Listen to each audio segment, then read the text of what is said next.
साथियों, स्वागत है आपका हमारे चैनल पर, जहां हम लेकर आते हैं ज्ञान और भक्ति का संगम। आज हम बात करेंगे एक ऐसे पावन पर्व की, जिसका हर दिन एक नई शक्ति, एक नया रूप और एक नई कहानी अपने आप में समेटे हुए है। हम बात कर रहे हैं नवरात्रि 2025 की। नवरात्रि यानी 9 रातें, 9 देवियों की आराधना। ये सिर्फ एक त्योहार नहीं है, बल्कि शक्ति के 9 रूपों का उत्सव है, जो हमें जीवन के हर पहलू में नारी शक्ति के महत्व को समझाता है। तो चलिए, बिना किसी देरी के शुरू करते हैं नव दुर्गा की इन अद्भुत कहानियों का सफर। नवरात्रि का पहला दिन माँ शैलपुत्री को समर्पित है। नवरात्रि के पहले दिन हम पूजते हैं माँ शैलपुत्री को। शैल का अर्थ है पर्वत और पुत्री का अर्थ है बेटी। ये है पर्वतराज हिमालय की पुत्री। पूर्व जन्म में ये प्रजापति दक्ष की पुत्री सती थी। भगवान शिव से विवाह के बाद जब दक्ष ने शिव का अपमान किया, तो सती ने यज्ञ कुंड में कूदकर अपने प्राणों की आहुति दे दी।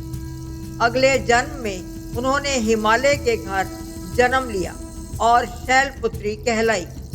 कठोर तपस्या के बाद उन्होंने पुनः भगवान शिव को प्राप्त किया। इस दिन माँ को शुद्ध घी का भोग लगाया जाता है। माँ शैलपुत्री प्रकृति और स्थिरता की प्रतीक हैं। इनकी पूजा से जीवन में स्थिरता आती है और व्यक्ति अपने संकल्पों पर अडिग रहता है। मूलाधार चक्र इन्हीं से संबंधित है, जो जागृत होने पर व्यक्ति को धरती से जोड़ता है। नवरात्रि का दूसरा दिन माँ ब्रह्मचारिणी को समर्पित है। दूसरे दिन बारी आती है माँ ब्रह्मचारिणी की। ब्रह्म का अर्थ है तपस्या और चारिणी का अर्थ है आचरण करने वाली। यह माँ का तपस्यामय स्वरूप है। भगवान शिव को पति रूप में पाने के लिए माँ पार्वती ने वर्षों तक कठोर तपस्या की थी। उन्होंने हजारों वर्षों तक फल और फूल खाकर, फिर सिर्फ पत्तों पर रहकर और अंत में बिना कुछ खाए पिए तपस्या की। उनकी इस अदम्य तपस्या के कारण उन्हें ब्रह्मचारिणी कहा गया। इस दिन माँ को चीनी या मिश्री का भोग लगाया जाता है, जिससे व्यक्ति को दीर्घायु प्राप्त होती है। माँ ब्रह्मचारिणी हमें धैर्य, त्याग और तपस्या का संदेश देती हैं। इनकी आराधना से मन में शांति और दृढ़ संकल्प आता है। विद्यार्थियों के लिए इनकी पूजा विशेष फलदायी मानी जाती है। नवरात्रि के तीसरे दिन हम दर्शन करते हैं माँ चंद्रघंटा के। इनके मस्तक पर घंटे के आकार का अर्धचंद्र सुशोभित है, इसीलिए इन्हें चंद्रघंटा कहते हैं। जब असुरों का अत्याचार बढ़ गया और देवताओं को स्वर्ग से निष्कासित कर दिया गया, तब माँ दुर्गा ने चंद्रघंटा का रूप धारण किया। उनके घंटे की भयानक ध्वनि से असुर थर-थर कांपने लगे। उन्होंने अपने भीषण युद्ध से असुरों का संहार किया और देवताओं को उनका स्थान वापस दिलाया। इस दिन माँ को दूध से बनी मिठाइयों या खीर का भोग लगाया जाता है। माँ चंद्रघंटा वीरता, साहस और निडरता की प्रतीक है। इनकी पूजा से व्यक्ति भय मुक्त होता है और नकारात्मक शक्तियों का नाश होता है। यह माँ हमें सिखाती है कि अन्याय के खिलाफ आवाज उठाना कितना जरूरी है। नवरात्रि के चौथे दिन हम पूजते हैं माँ कुष्मांडा को। माना जाता है कि जब सृष्टि का अस्तित्व नहीं था, तब माँ कुष्मांडा ने अपनी मंद मुस्कान से ब्रह्मांड की रचना की थी। कुष्मांडा का अर्थ है वह देवी जिनकी मंद हंसी से ब्रह्मांड उत्पन्न हुआ। माँ दुर्गा के इस स्वरूप ने अपनी अलौकिक शक्ति से अंधकार को दूर कर प्रकाश फैलाया और इस ब्रह्मांड को आकार दिया। सूर्य का तेज और ऊर्जा इन्हीं के प्रभाव से है। इस दिन माँ को मालपुए का भोग लगाया जाता है। माँ कुष्मांडा आरोग्य और ऐश्वर्य प्रदान करने वाली देवी हैं।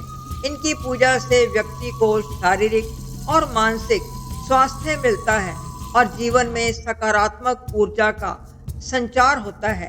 इनकी आराधना से रचनात्मकता और जीवन शक्ति बढ़ती है। नवरात्रि का 5वां दिन समर्पित है माँ स्कंद माता को। स्कंद भगवान कार्तिकेय का दूसरा नाम है और माता यानी माँ। ये भगवान कार्तिकेय की जननी है। जब तारकासुर नामक राक्षस का अत्याचार बढ़ गया था और उसे केवल शिव पुत्र ही मार सकता था, तब माँ पार्वती ने स्कंद माता का रूप धारण किया। उन्होंने भगवान स्कंद यानी के कार्तिकेय को जन्म दिया और उन्हें युद्ध के लिए तैयार किया, जिससे उन्होंने तारकासुर का वध किया। इस दिन माँ को केले का भोग लगाया जाता है। माँ स्कंद माता ममता, वात्सल्य और पवित्रता की प्रतीक हैं।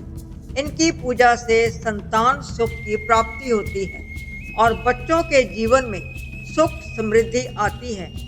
ये माँ हमें सिखाती हैं कि सच्ची शक्ति प्रेम और त्याग में निहित है। नवरात्रि के छठे दिन हम आराधना करते हैं माँ कात्यायनी की। इनका नाम महर्षि कात्यायन के नाम पर पड़ा, जिन्होंने माँ को पुत्री रूप में पाने के लिए कठोर तपस्या की थी। जब महिषासुर नामक राक्षस ने पृथ्वी पर आतंक मचा रखा था, तब देवताओं के तेज से माँ कात्यायनी का जन्म हुआ। महर्षि कात्यायन ने इनकी सर्वप्रथम पूजा की। माँ कात्यायनी ने महिषासुर का वध करके देवताओं और मनुष्य जाति को उसके अत्याचारों से मुक्ति दिलाई। इस दिन माँ को शहद का भोग लगाया जाता है। माँ कात्यायनी शक्ति, साहस और विजय की प्रतीक है। इनकी पूजा से व्यक्ति को शत्रुओं पर विजय प्राप्त होती है और जीवन में सकारात्मक बदलाव आते हैं।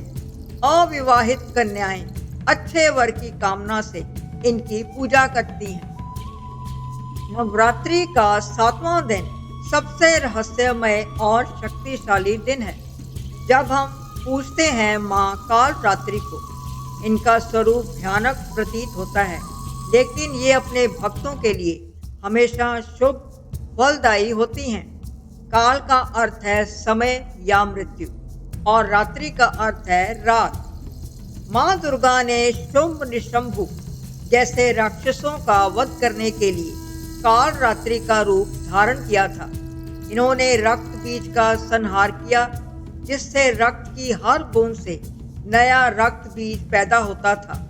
माँ ने उसके रक्त को पीकर उसका अंत किया। इस दिन माँ को गुड़ का भोग लगाया जाता है। माँ कालरात्रि सभी नकारात्मक शक्तियों, भय और अंधकार का नाश करती हैं। इनकी पूजा से अकाल मृत्यु का भय दूर होता है और व्यक्ति को जीवन में स्थिरता और सुरक्षा मिलती है। ये माँ हमें सिखाती हैं कि बुराई का अंत निश्चित है।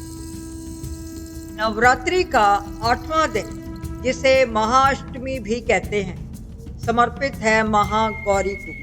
इनका रंग पूर्ण रूप से श्वेत है और ये अत्यंत शांत और सौम्य दिखती हैं। माँ पार्वती ने शिव को पति रूप में पाने के लिए कठोर तपस्या की थी, जिससे उनका शरीर काला पड़ गया था। भगवान शिव ने जब उन्हें गंगा जल से स्नान कराया तो उनका शरीर गौर वर्ण का हो गया और वे महागौरी कहलाईं। इस दिन माँ को नारियल का भोग लगाया जाता है और कन्या पूजन किया जाता है। माँ महागौरी पवित्रता, शांति और सुंदरता की प्रतीक हैं। इनकी पूजा से व्यक्ति को पापों से मुक्ति मिलती है और जीवन में सुख शांति आती है। इनकी आराधना से मन निर्मल होता है और सकारात्मक ऊर्जा बढ़ती है। नवरात्रि का अंतिम और 9वां दिन समर्पित है मां सिद्धिदात्री को। सिद्धि का अर्थ है अलौकिक शक्तियां और दात्री का अर्थ है देने वाली। ये सभी प्रकार की सिद्धियां प्रदान करने वाली देवी हैं। मार्कंडेय पुराण के अनुसार अणिमा, महिमा, गरिमा, लघिमा, प्राप्ति, प्राकाम्य, ईशित्व और वशित्व, ये 8 सिद्धियां मां सिद्धिदात्री की कृपा से ही प्राप्त होती हैं। भगवान शिव ने भी इनकी आराधना करके ही ये सिद्धियां प्राप्त की थी, जिसके बाद उनका आधा शरीर देवी का हो गया और वे अर्धनारीश्वर कहलाए। इस दिन मां को तिल का भोग लगाया जाता है। मां सिद्धिदात्री ज्ञान, मोक्ष और सभी सिद्धियां प्रदान करने वाली देवी हैं। इनकी पूजा से व्यक्ति को आध्यात्मिक उन्नति मिलती है और सभी मनोकामनाएं पूर्ण होती हैं। इनकी आराधना से जीवन में पूर्णता आती है और व्यक्ति हर क्षेत्र में सफल होता है। तो साथियों, ये थी नव दुर्गा की 9 अद्भुत कथाएं। उनके रीति रिवाज, शक्तियाँ और हमारे जीवन पर पड़ने वाला उनका प्रभाव। नवरात्रि का यह पावन पर्व हमें सिखाता है कि शक्ति के कई रूप हो सकते हैं और हर रूप का अपना महत्व है। यह हमें नारी शक्ति का सम्मान करने और हमें अपने भीतर की शक्ति को पहचानने की प्रेरणा देता है। नवरात्रि में माँ दुर्गा के 9 अलग अलग स्वरूपों की पूजा की जाती है। माँ दुर्गा को प्रसन्न करने के लिए नवरात्रि के दिन सबसे अच्छे माने जाते हैं। दरअसल इन दिनों जो भक्त सच्चे मन से माँ दुर्गा के सभी स्वरूपों की पूजा करता है, उसकी सारी इच्छाएं माँ दुर्गा पूरी करती हैं। 9 दिनों तक माता रानी की पूजा अर्चना के साथ आपको इस कथा का पाठ भी जरूर करना चाहिए। श्री दुर्गा नवरात्रि व्रत कथा करने से आपको सभी 9 देवियों की कृपा प्राप्त होगी। उम्मीद है आपको यह वीडियो पसंद आया होगा। अगर आपको ये कथा अच्छी लगी हो तो इस वीडियो को लाइक करें, अपने दोस्तों और परिवार के साथ शेयर करें और हमारे चैनल को सब्सक्राइब करना ना भूलें, ताकि आप ऐसे ही और आध्यात्मिक तथा ज्ञानवर्धक वीडियो देख सकें। कमेंट करके हमें बताएं कि आपको माँ का कौन सा स्वरूप सबसे अधिक प्रिय है। जय माता दी। आप सभी की नवरात्रि शुभ हो। हम फिर मिलेंगे अगले वीडियो में। तब तक के लिए अपना ध्यान रखें और भक्ति में लीन रहें।